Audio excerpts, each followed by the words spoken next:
start recording, and I'll turn on original sound. I needed no prompting this week, lads.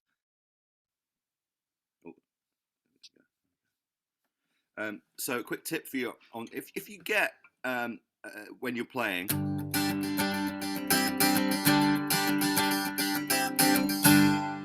always repeat something. Always repeat something.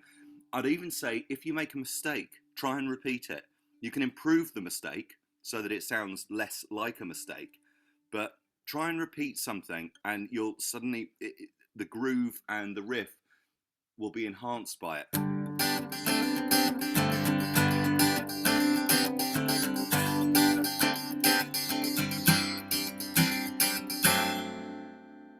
So you can come up with a riff instantly, and it doesn't. You could have never thought of it before.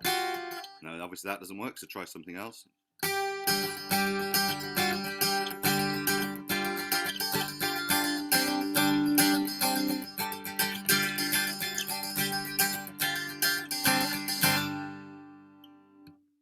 Not quite happy with it, try something else. You know, I'm obviously drifting into Mixolydian world here.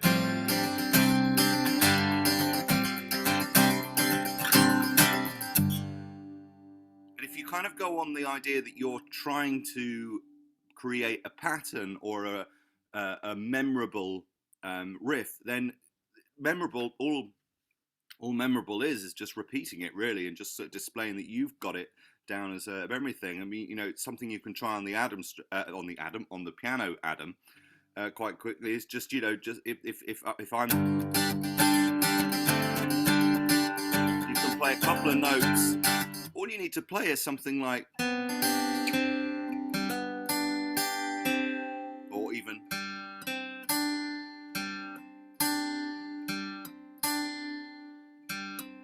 something like that over the top of.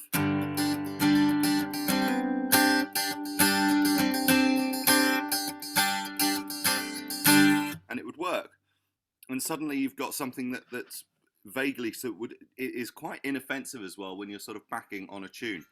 Anyway, so yeah, that was last week's work there. So I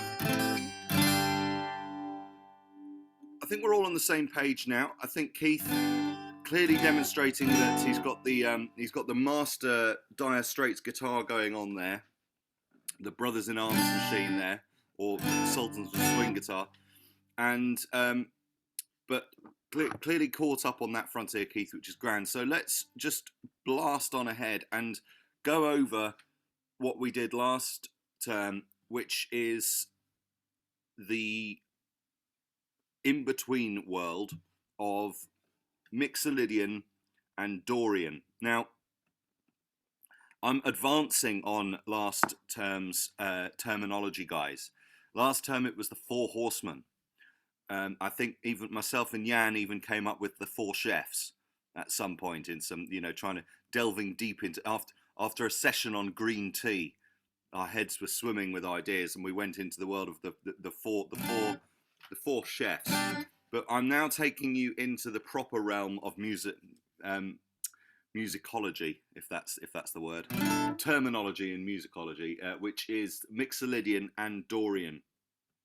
So they are basically the in-between scales, which we had a look at. So we've got our major scale, and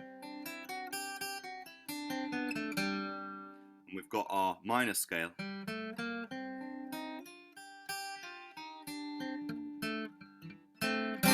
Jesus, I'm rusty. And then we've got the in-between, which are the Mixolydian and the Dorian. Now, Mixolydian is the one which is like this.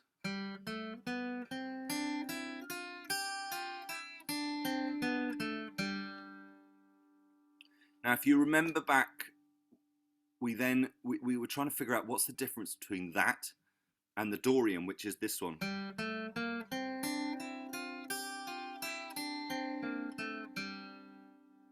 And I came up with the notion of describing it as that they're both the modal, because they are modal keys. One is attached to the major and one is attached to the minor. So you remember that the minor scale starts like this. And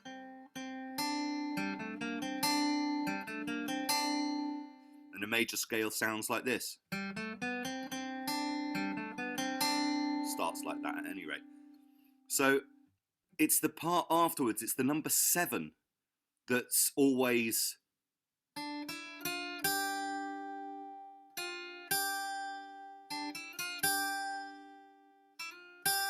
so.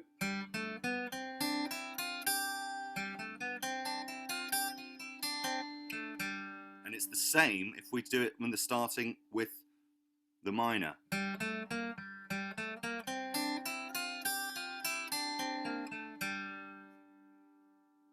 So it's actually the 6 with the minor. The 6 is the one that changes. Let's not get too bogged down in the notes, in the numbers here. Let's just kind of get familiar with the sound.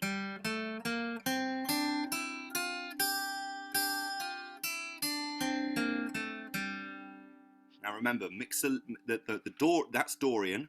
Dorian is the minor one. How do we try and remember that? Not a clue. Not a fecking clue, lads. I've got a way of remembering it. Oh, good man, Patrick. Go for it. Okay, you use the acronym IMAD, IMAD, right? And Minor. IMAD, because Ionian is actually the major key. That's what it's called. Good man. And the M, which goes after it, is the Mixolydian. So it's Mixolydian, which goes with the major key, and then AD, IMAD.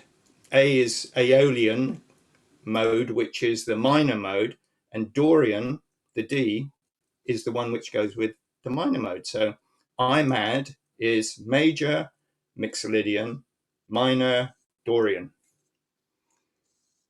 Everyone got that? Something like that. It's dead simple. It's the way I remember it. I know. The thing is, I don't know about everyone else, but I find all of this explanation and stuff like that. You should have seen my face in maths classes. Totally and utterly confused. Totally and utterly confused. Um, it, but as soon as you start doing it, it starts making sense. But the explanation is incredibly difficult. That's a little bit too far away, Patrick. Just push it in a little bit further. That's work. Yeah, just showing Yeah, the I is major, and then Mixolydian goes with that, and then the A is the minor. It's the Aeolian mode, and the Dorian goes with that. So I'll send a note round. yeah, do that would be great. Who's the Orchard Project? Was that Catherine? That's Catherine. Yeah, that's that. Okay, so good man, Patrick. Right, so David, did you have a question or point to make? Go for it, buddy. Oh, I was just saying thanks to Patrick there. Oh, yeah, all right, good man, good man. Hi, sorry I'm late. No worries, no worries. So in terms of that's what they are. Keith, quick question: how are they for you? Because I won't dwell on them too long because we have looked on this before. I'll need to do some research myself. No. We let's go over it now because I don't think the lads will mind because it just goes over it. Adam can practice his piano playing with it as well, so it's grand. Okay. I'm going to take it away from the academic side of it, guys. So let's just think of it in terms of just simple. Where do I need to play the chords so I can get the tune right? Let's look at it on that point. You've got your root. You've got your number 4. You've got your number 5. You can also put in your number 6 if you want. You can go down to your 2. There's your 1. So we know that we can go all the way up the scale if we want. To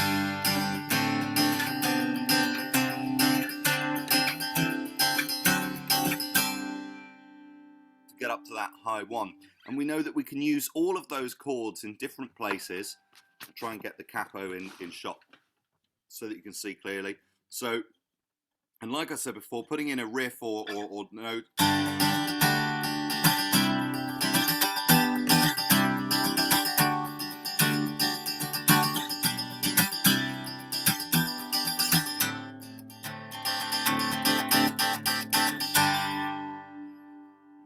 We can get a very sort of nice poppy majory sound going on there.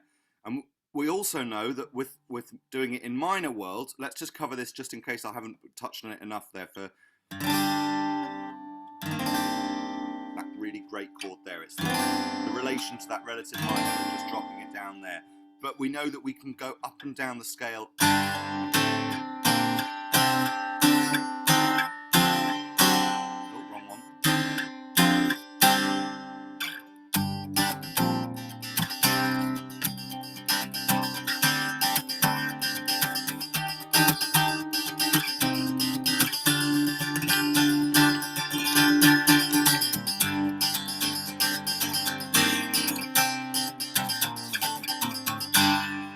We can mess around with that to our heart's content on that. But that Mixolydian and the Dorian, those in-between worlds. So what we're looking at here is, because we've got this scale, Keith, you might know songs such as Paddy's Green Shamrock Shore,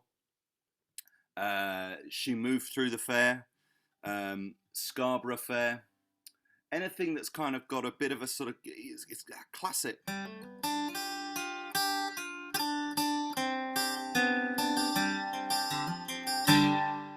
It's got that kind of very wistful mystery edge to it, and those are those keys that we're looking at here.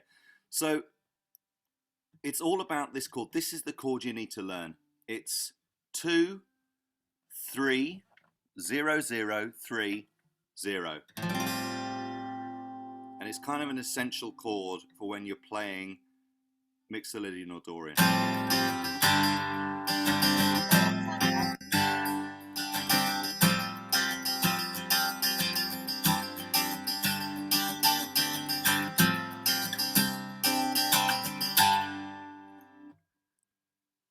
You can kind of get away with the whole thing there on a riff, and we'll practice that by doing 2 changes. So we're going to go from here 1 to 7, which is a 7 chord there.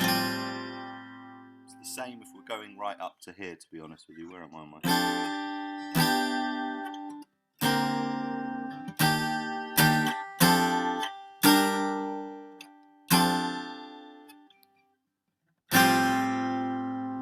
So we're going to go from here. So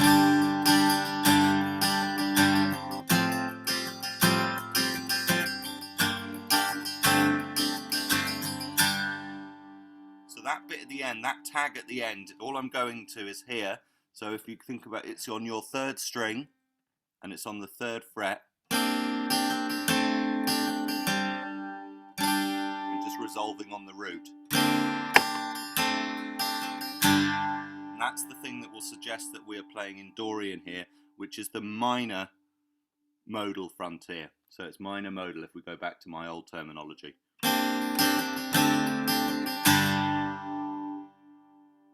So let's do that again. This is just do it working on the Dorian frontier, minor modal.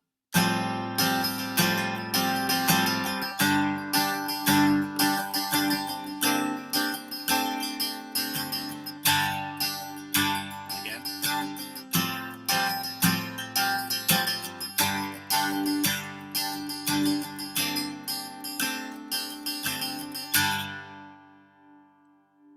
Now to make it Mixolydian, major modal, we just go same chord again,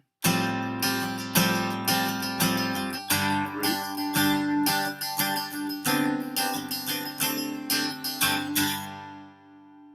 we're changing that from the 3rd fret to the 4th fret on what we start on, so your number 3 note changes 1 2 3 1 2 3, as opposed to 1 2 3.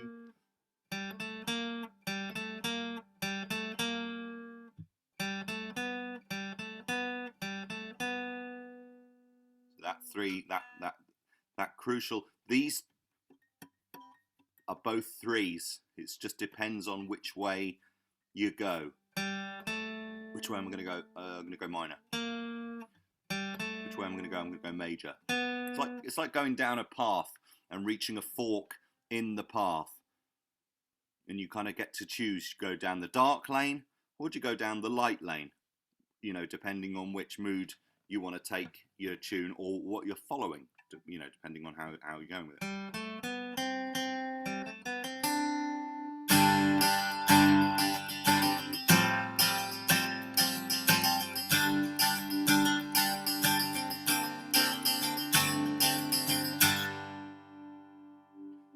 another way of doing this, of course. So at the moment there, we are only suggesting that we're in a mixolydian or a modal pattern by the first part of our strumming. We're not suggesting which one we're in until we get to that last riff. Now, much like when you're playing that you hold an open chord, there's no idea for the listener to know what key, what mode we're in, because there's nothing being divulged at the moment. It's literally an open. Jan, we're going to use a cooking terminology again. It's just a simple batter. We don't know whether we're going to go sweet or sour until we put in the third, and that's the same rule for the mixolydian one there. That's the third in there. It's the same fret, the same string. Or let's go down the dark one.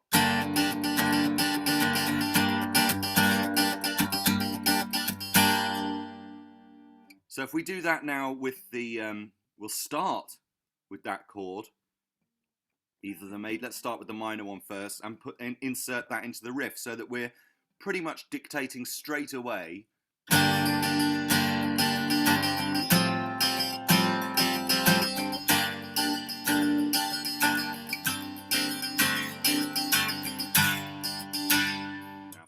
That was an open chord, but let's try it with the major now. I'm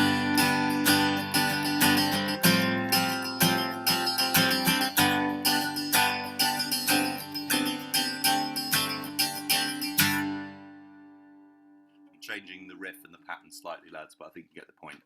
But then we go to we go back to the open and have a think about which one you prefer the sound of, because this is kind of like an important thing to remember, and I've drilled this point with you many a time, and that is to try and keep things open and keep the listener guessing in a way.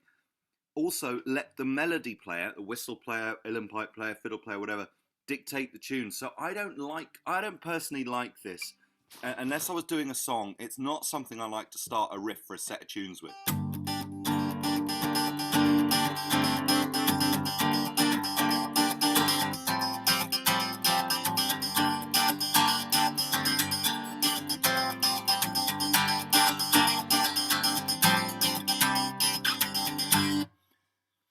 It would be great if I was singing a song, because it kind of sets a mood for it and stuff.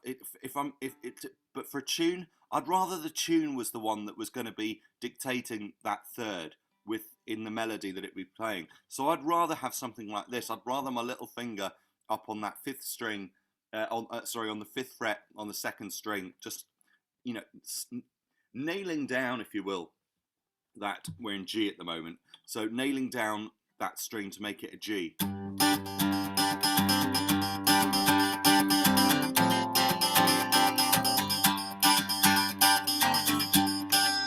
Little nudge there.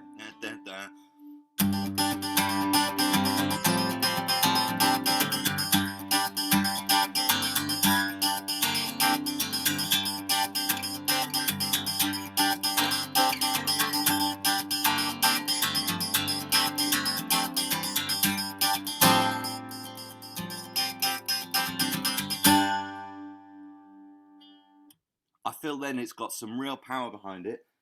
If when the tune comes in, it can it's gonna have plenty of space for its melody to take the listener on a journey without the guitar player kind of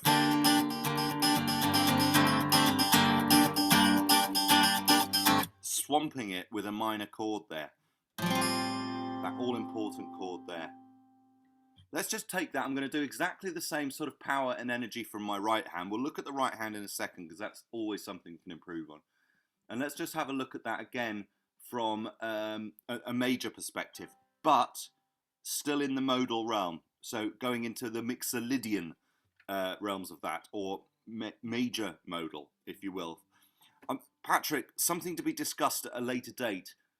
Is my version of describing this better than the original version? Because I've got a funny feeling, go on. I don't know. I don't know the answer to that question. Safe response. I've got a funny feeling that I actually prefer my way of describing it in this Mixolydian and Dorian thing. I feel like it, like with all music, sort of hijacked by the Renaissance artists, and it doesn't lend itself so well for trad music. And I don't know. I, I won't often put myself above music theory, lads, and I'm not necessarily doing it right now. But it's just food for thought. I might get Jan to write a journalistic piece on it for me at some point. That would be great. So let's try that same thing. I'm going to do, because after my ramblings, just to get it back into my head. Here's the minor one.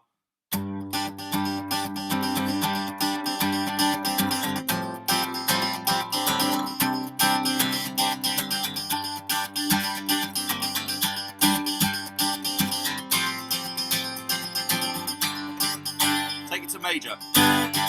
So major mistake there on my front.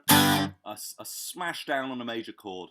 So let's go for the open again, all right? So I'm going to only suggest the major throughout the piece.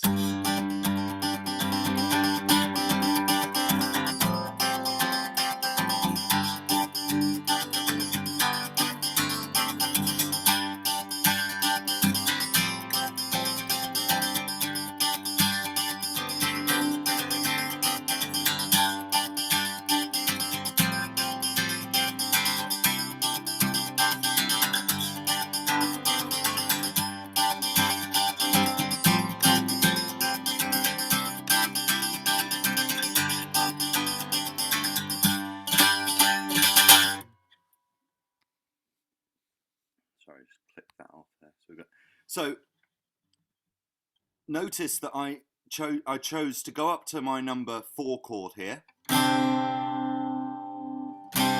Remember, just a quick note on the 4 chords, guys. You can do this very easy to remember, just staying on the dominant strings, which are your, in this case, your D strings, but in this case, obviously G, because we're capoed at 5. And you can railroad to your heart's content. Railroading, just to confirm it, is just a lot of fret squeaking, but if you've got half decent strings on your guitar and you've got these lovely grooves that start appearing and callousts, that fret squeaking kind of becomes a little bit more diminished, if you will, and sort of a bit more sort of easier to listen to. But also your changes will get quite quicker. And but the nice thing is you don't have to go take your fingers off. But what I do occasionally, quite often in fact, if I'm honest, there's a bit of a 50-50 going on in there. For different flavors on some chords, I like to take my 4th finger and put it on the next string down, as opposed to having that gap. You can see clearly from the video there. I'm just going same fret. So one sounds like this, and the other one sounds like this. And if you put that index finger in place for that lovely major chord there on that number 4 chord, slightly different feel each one. And I might do that up on the number 5 chord as well.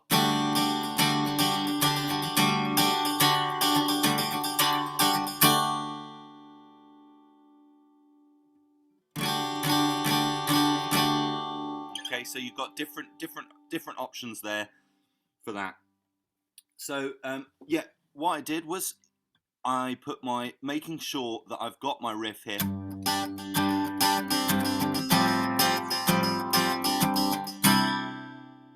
That's the first suggestion. That chord there is the first suggestion that we are in. It's not even a suggestion, it is a dictation, as it will. It's dictating that we are in a major modal key. Up until that point, just before it, open chord, that chord, all suggest that we are definitely in a modal setting, but are we in major modal or minor modal? Mixolydian or Dorian? Open chord, could be anything. Modal. Modal major. If I went to this one, many's a time I've told you guys that I'm not a big fan of this chord, but it is still the related chord to this. It's just it. But that would then suggest a Dorian twist, a minor modal frontier. So here we go.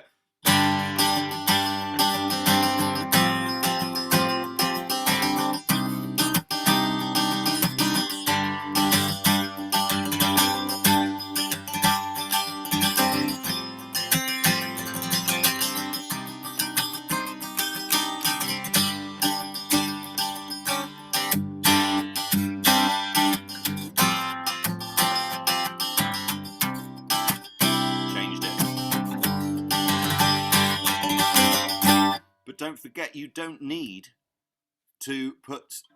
Here's a fun thing to try. There's something about it, guys. I'm not gonna. Oh, no, I'm gonna do it. It's just a little bit too dramatic for me. Sean, I know you'll buy the CD when I release it. Take the index finger off, so you just have it open.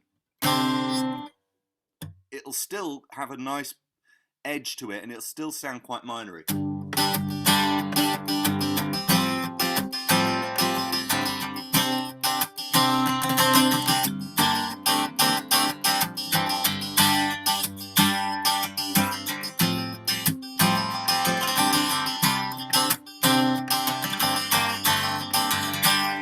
So we only know that we're in a minor Dorian.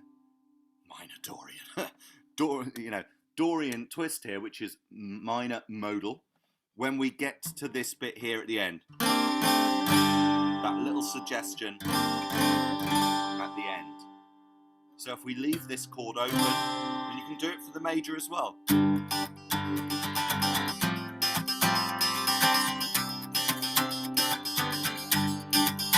It's quite nice. It's like, which way is he going?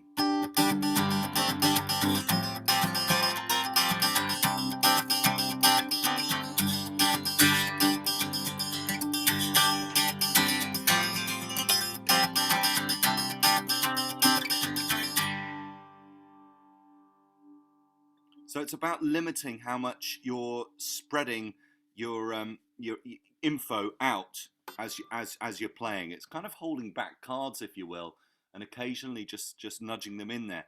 And knowing your scales on this front, lads, is not a bad idea, because you really can you really can sort of just nudge in the odd note that you might want to in your riff. Okay, we're gonna have a look when we restart this class. We're gonna have a look at the right hand here, because I want to see if we can get you guys pushing towards that kind of power and drive on that I'm putting on that. So what I mean by that is, let's say that I've got my riff and I'm playing. Just have a look. I'm just gonna sort of feed in the odd passing note, little touch here and there, not dissimilar to what Keith was doing last week, and just sliding notes there. I'm not going to do so much sliding on this one. It's going to be different, but they'll just be very subtle touches in there. And they're the thing I want you to look out for. I'm going to just quickly pin my video here so that when you look back on the recording, you can kind of see what might be going on here.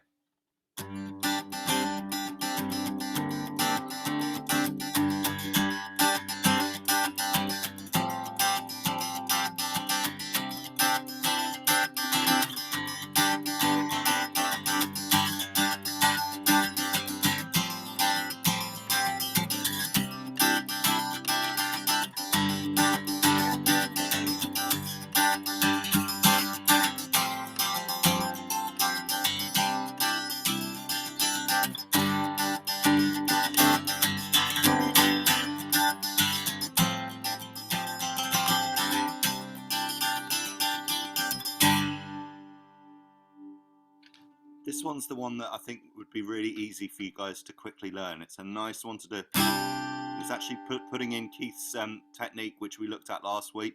Keith, you've already got a technique named after you. This is good going. I'm just sliding. The hard bit is securing these down so that you don't, with this pushing up, do this.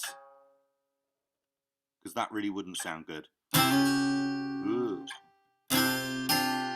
So it's a bit of a sort of cack-handed sort of way of, not cack-handed, but wrong expression, but it's kind of, your hands all twisted in there. It's not a nice thing to do, but if you're only doing it for a second, it doesn't matter too much.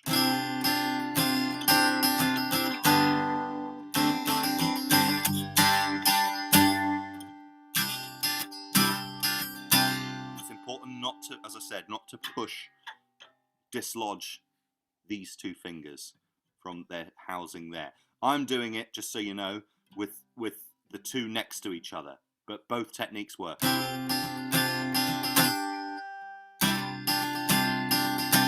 Subtle difference on that chord. You have to decide which one you like for the moment that you're playing it. Right, guys, sign in, sign out, and sign back in again. We'll have a look at the rhythm.